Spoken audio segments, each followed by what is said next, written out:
Hello viewers, திடீர் திருப்பம். மத்தியில் ஆட்சி அமைக்கிறது இந்தியா கூட்டணி. பிரதமர் மோடிக்கு சென்ற அதிர்ச்சி தகவல். மக்களவைத் தேர்தலில் பாஜக தலைமையிலான தேசிய ஜனநாயக கூட்டணி 292 இடங்களில் வெற்றி பெற்றது. இதில் பாஜக 240 இடங்களை கைப்பற்றியது. மத்தியில் ஆட்சி அமைக்க 272 எம்பிக்களின் ஆதரவு தேவை என்பதால் பாஜகவுக்கு தனி பெரும்பான்மை கிடைக்கவில்லை.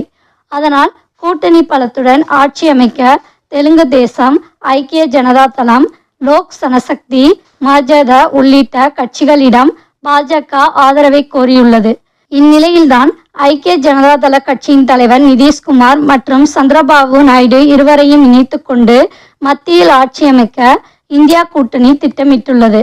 அதற்கான பேச்சுவார்த்தையிலும் ஈடுபட்டு வருகின்றனர்.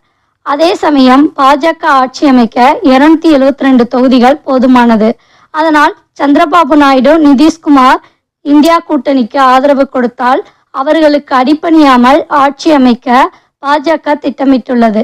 அதன்படி பாஜக 240, சிவசேனா 7, எல்ஜேபி 5, சேடிஎஸ் 2, ஆர்எல்டி 2, சனசேனா 2, யூபிபிஎல் 1, ஹாம் 1, இஜட்பிஎம் 1, SKM 1, அப்னாதால் 1, AGP 1, ஏஜேஎஸ்யூ 1, NCP 1, YSR CP DP வெளியேறினால் 4, சுயேட்சை லடாக், டாமன் அண்ட் டையூ 2.